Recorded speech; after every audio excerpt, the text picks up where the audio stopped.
She keeps the Army's boxes moving.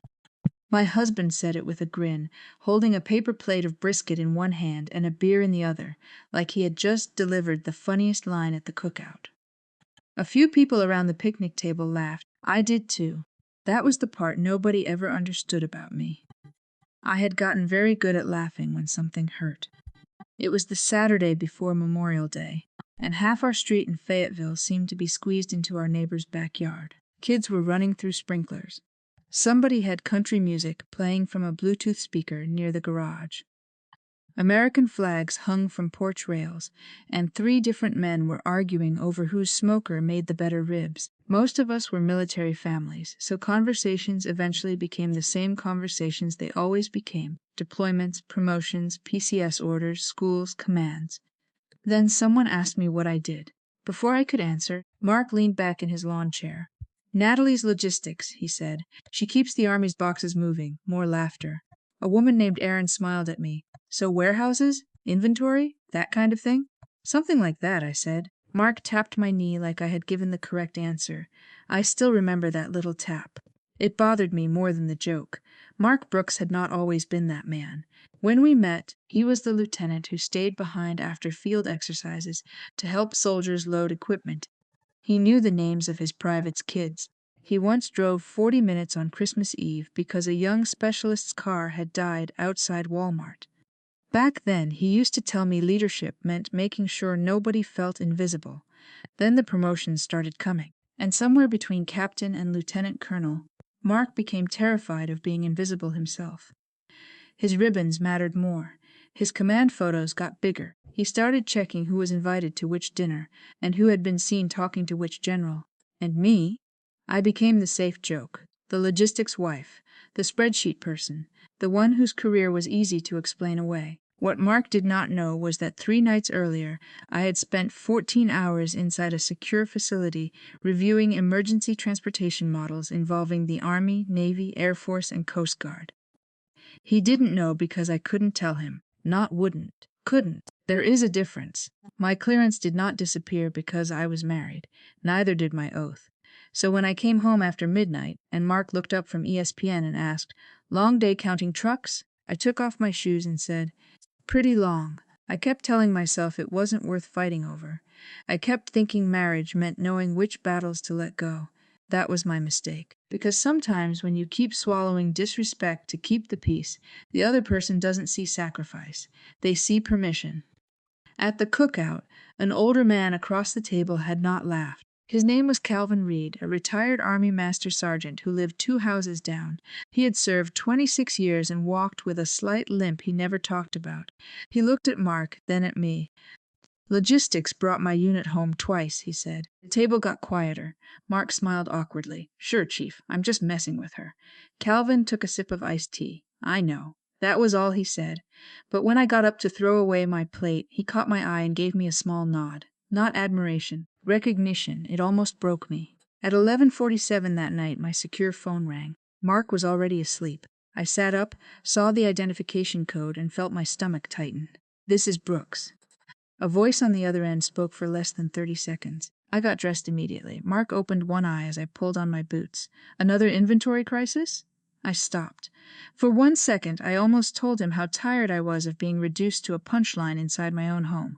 Instead, I looked at the man I loved and realized he had stopped being curious about me a long time ago. "Something like that," I said. 2 hours later, I was in Washington. My phone, watch, personal belongings disappeared into a security locker before I passed through the final controlled door. Inside the operations room, a wall-sized map glowed beneath red status markers. Navy movement officers stood beside Air Force planners. A Coast Guard captain was arguing quietly with a civilian transportation director. At the far end of the table sat 2 generals. Neither was laughing. The senior officer looked at the clock, then at me. "Colonel Brooks," he said, standing. "Good. You're here." He turned toward the room. "Let's begin. We've been waiting for her." By 2:15 that morning, the map on the wall had changed 3 times. The earthquake had hit Havenport Island just after midnight local time. The first reports were bad. The second reports were worse. The main runway had cracked in 2 places. The commercial pier had partially collapsed. A fuel storage line near the eastern harbor was leaking, and the Weather Service had just upgraded a tropical system moving north into a hurricane warning. There were more than 4,000 people on that island who might need to leave. American service members, State Department personnel, civilian contractors, military families, local hospital patients. And according to the latest forecast, we had less than 48 hours before the weather made everything harder. A Navy captain pointed at the map. If the port goes down completely, we lose sea lift. An Air Force colonel shook his head, and I can't guarantee heavy cargo on that runway after another aftershock. Everybody had an opinion. That was normal. What scared me was that everybody's plan depended on somebody else's plan working perfectly. Real emergencies do not work perfectly. I had learned that early in my career. My 1st Battalion commander used to say, "If your plan needs everyone to have a good day, it isn't a plan." So I stopped listening to the room for a minute and started looking at the gaps. Fuel, medical capacity, bus routes, aircraft turnaround time, tide windows, civilian road access, the kind of boring details people joke about until one of them fails. By sunrise, Operation Safe Passage had a name. By breakfast, it had a problem. The original plan called for aircraft to cycle through an Army staging field on the mainland, refuel, return to Havenport, load evacuees, and move them north in waves. On paper, it was clean. In reality, the fuel trucks would arrive 11 hours too late.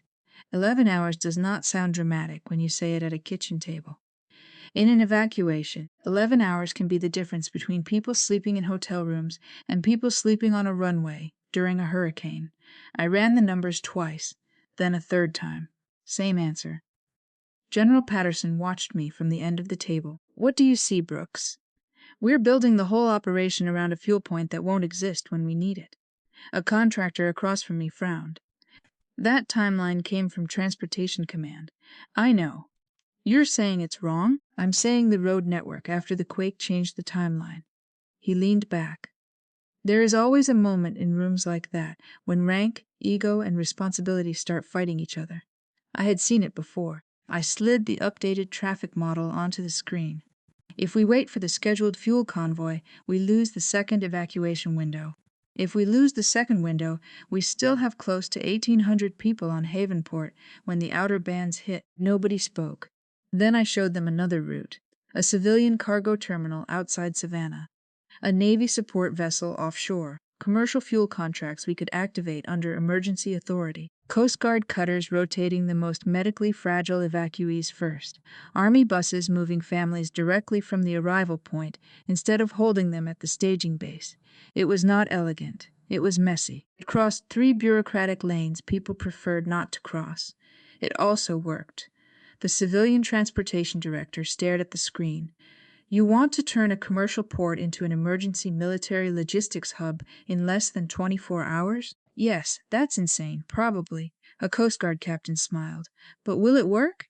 I looked at him. Yes. General Patterson studied the map for a long moment. "Do it?"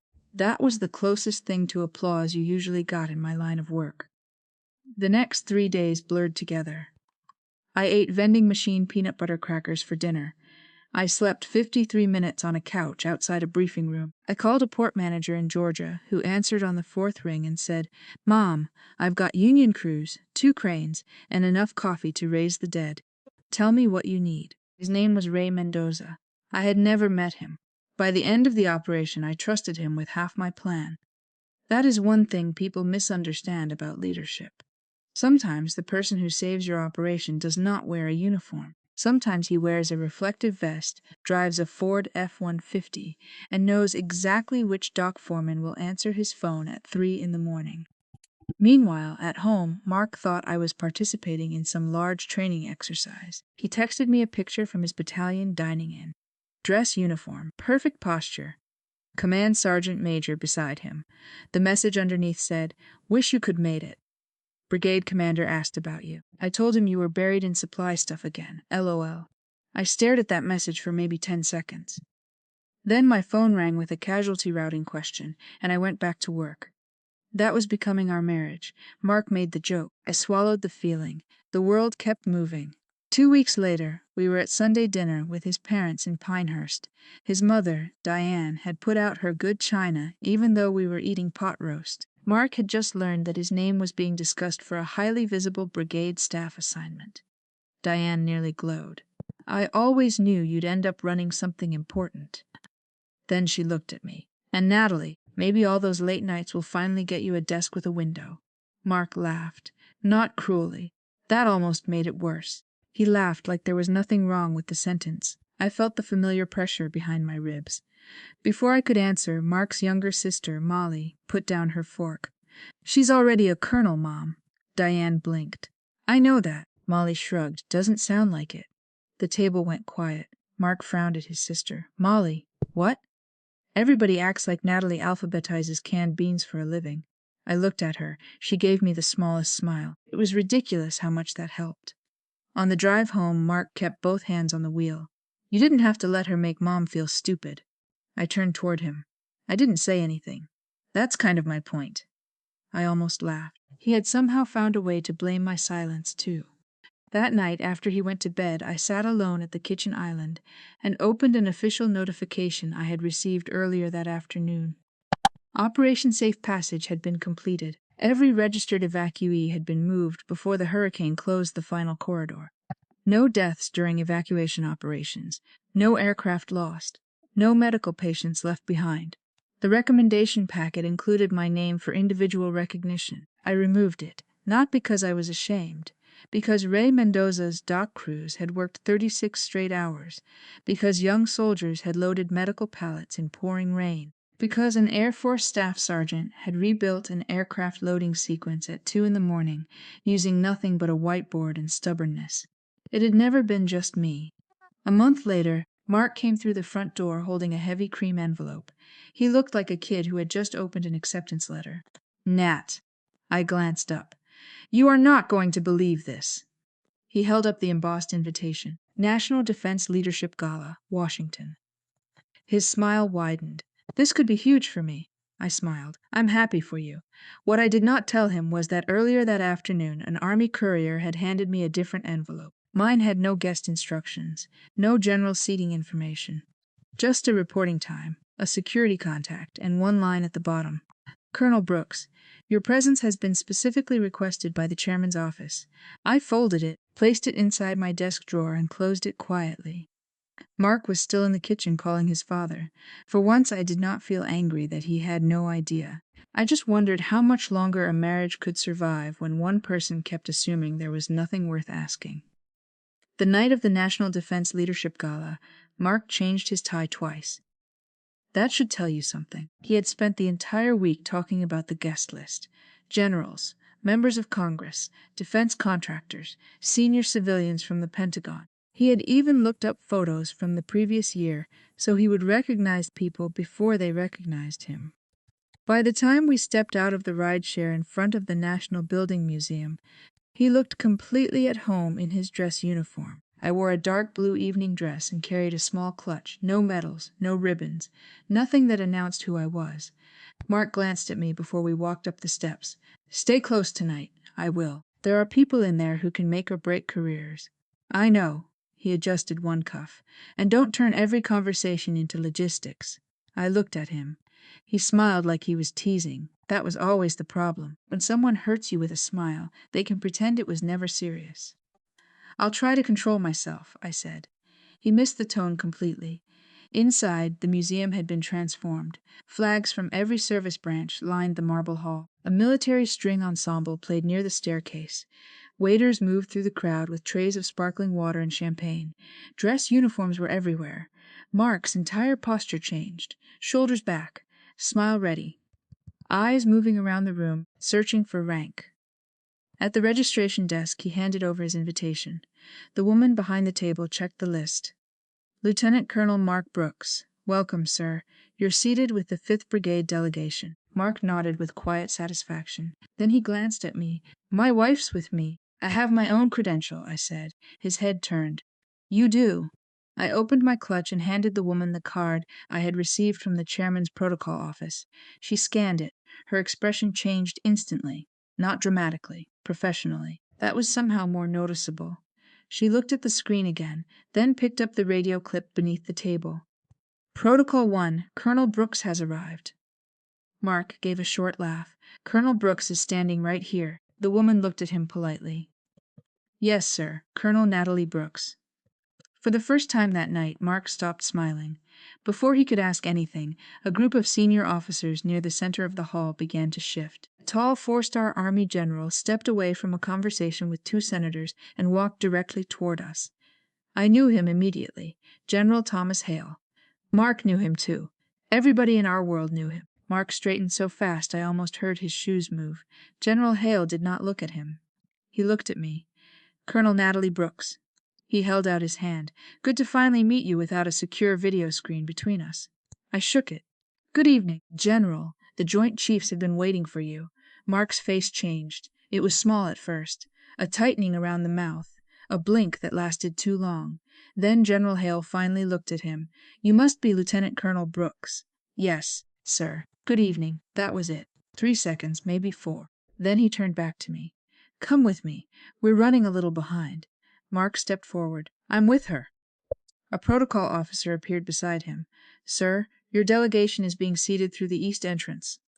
Mark looked from the officer to me. We came together. The officer smiled in the careful way people do when they have no intention of arguing. I understand. Colonel Natalie Brooks has separate seating. I wish I could tell you I enjoyed that moment. I didn't. Mostly I felt tired, because I knew exactly what was happening inside Mark's head. For years, he had built a version of me that made him comfortable. I was competent, but not impressive. Useful, but not important. A colonel, technically, but somehow still the supporting character in his story. And now people he had spent years trying to impress were treating me like someone they already knew. General Hale escorted me toward the front of the hall. On the way, an Air Force Major General shook my hand. Brooks, Havenport, outstanding work. A Navy Rear Admiral smiled. My operations staff still talks about that fuel switch. Another officer said, You saved us from a very ugly 48 hours. I kept saying the same thing. My team did. Nobody seemed surprised by the answer. When I reached my seat, I was in the second row. Mark was 8 rows back. I could see him looking at me. Then the brigadier general beside him leaned over. I could not hear the question, but I saw Mark answer. The general's eyebrows rose. Later, Mark told me exactly what had been said. You're Brooks? Yes, sir. Any relation to Colonel Natalie Brooks from Safe Passage? She's my wife. The general stared at him. You're married to her? Mark said that was the moment his stomach dropped. The ceremony began a few minutes later. The chairman of the Joint Chiefs walked to the podium. He spoke about readiness, service, and the people whose names rarely make headlines. Then the lights dimmed. A satellite image of Havenport Island appeared on the screen. I felt my hands go cold. Mark leaned forward in his chair. The chairman described the earthquake, the destroyed runway, the damaged port, the hurricane moving toward the island, 4,000 people with a shrinking window to get out. Then he said, what happened next was not a miracle, it was planning. The room went quiet. One officer identified a critical 11-hour fuel gap that could have stranded nearly half the remaining evacuees. She redesigned the transportation network across military and civilian systems, created a temporary logistics hub through a commercial port, and coordinated air, sea, ground, and medical evacuation assets under extraordinary pressure. I stared at the stage, not because I did not know the story, because hearing your work described publicly after months of silence feels strange, almost invasive. The chairman looked toward my section. Colonel Natalie Brooks, would you please join me on stage? The room stood. I heard applause before I felt myself move. As I walked down the aisle, I saw Mark. He was completely pale, not jealous, not angry, just stunned. Like someone had handed him a book about his own marriage, and he had suddenly discovered he had skipped every important chapter. On stage, the chairman presented the award. Then he told the room the final result of Operation Safe Passage. Every registered evacuee moved before the hurricane closed the corridor. No aircraft lost. No medical patients left behind. No deaths during the evacuation. The applause grew louder. When they asked me to speak, I stepped to the microphone. I know awards need names on them, I said, but operations don't work that way. The room settled. A dock foreman in Georgia answered his phone at 3 a.m. Soldiers loaded medical supplies in the rain. Coast Guard crews took patients through rough water. Airmen rebuilt load plans on whiteboards when computers were behind the situation. I paused. Somewhere tonight, people are home with their families because hundreds of people did jobs nobody will ever put on television. That time, when the audience stood, I had to look down. Afterward, Mark found me near a side corridor. His voice was quiet. Why didn't you tell me who you were? For years, I might have apologized. I might have explained the clearance. I might have tried to make him feel better. I didn't. I never hid who I was, Mark. He looked at me. You decided it wasn't worth looking at. And for the first time in our marriage, he had absolutely nothing to say. Mark did not try to stop me when I walked away from that corridor. That surprised me. A year earlier, he probably would have followed, explained himself, told me I was being too emotional, or reminded me that he had never technically done anything wrong. That night, he just stood there while people moved around him, carrying champagne glasses and program folders. And for the first time, I saw something in his face that looked less like embarrassment and more like recognition. Not recognition of me, recognition of himself. His brigade commander found him 10 minutes later. Mark told me about the conversation weeks afterward. General Mercer had apparently stood beside him near the coat check and asked, "You doing all right?" Mark said, "I didn't know." Mercer looked across the room toward me. "That isn't the part you should be worried about." Mark frowned. "What do you mean, sir?" Mercer turned to him. "You teach your captains to respect every role in a formation. Maybe start practicing that at home. There are insults that make you angry. Then there are truths that make you quiet." That one followed Mark all the way back to North Carolina. We barely spoke during the drive home. At a rest stop outside Richmond, he bought coffee from a gas station and came back to the car without touching it. Finally, he said, "I'm sorry." I stared through the windshield. "For what?" He looked confused. "For all of it." That's not an answer. His jaw tightened. I knew that look. It meant he wanted to defend himself. But this time, he didn't. So I helped him. "You're sorry because you got embarrassed?" "No, because generals knew my name." "No, because you found out my job was more important than you thought." He looked down. I waited. Then he said, "I'm sorry because I decided what you were worth before I bothered to understand what you did." That was the first apology that reached me, not because it fixed anything. It didn't, but at least it was finally aimed at the wound.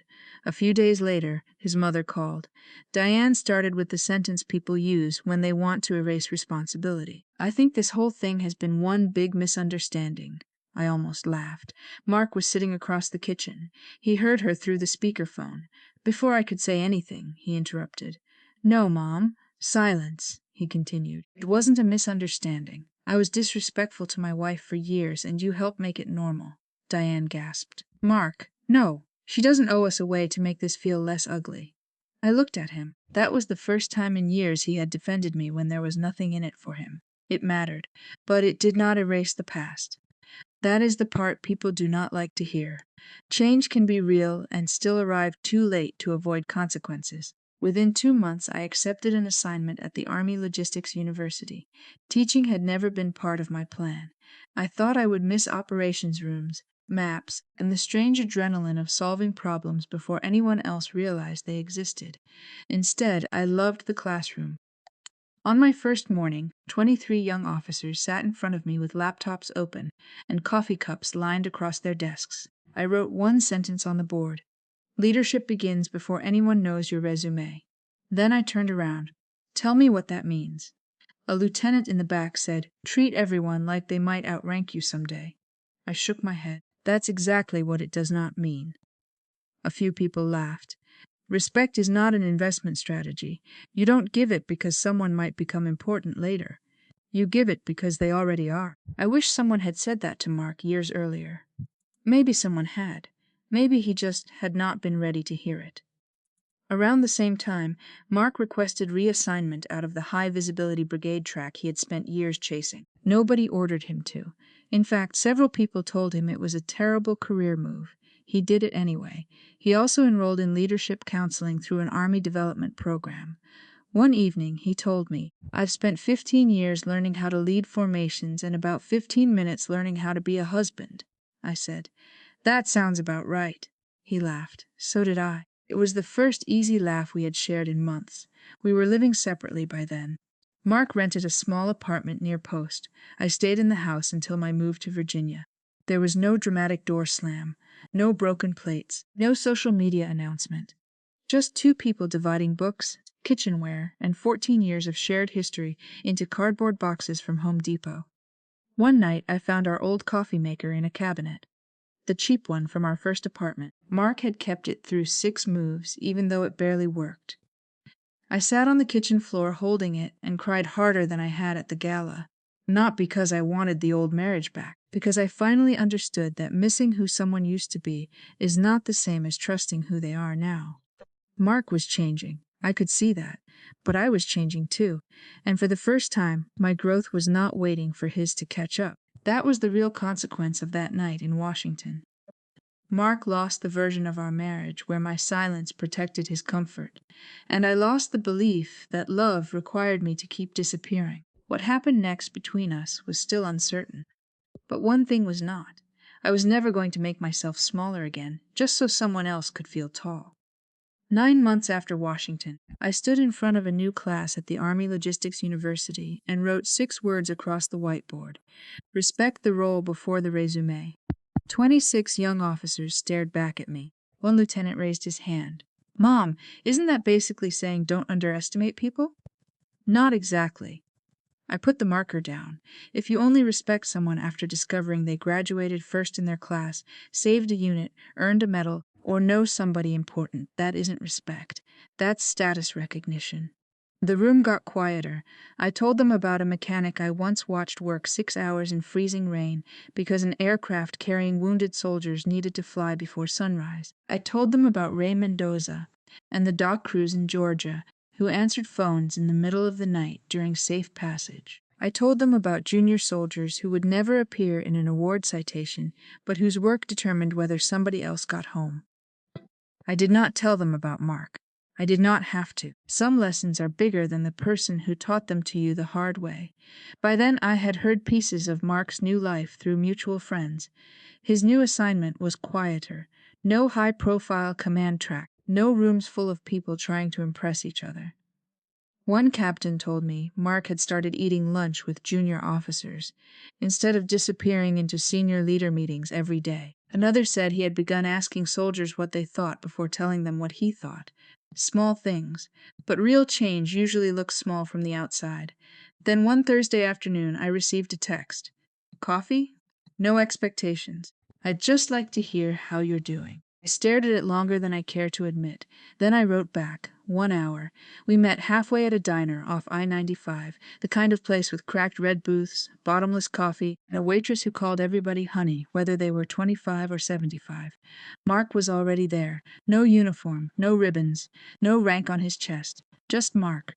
For once he did not start by apologizing. He asked about my students, and then he listened. Actually listened.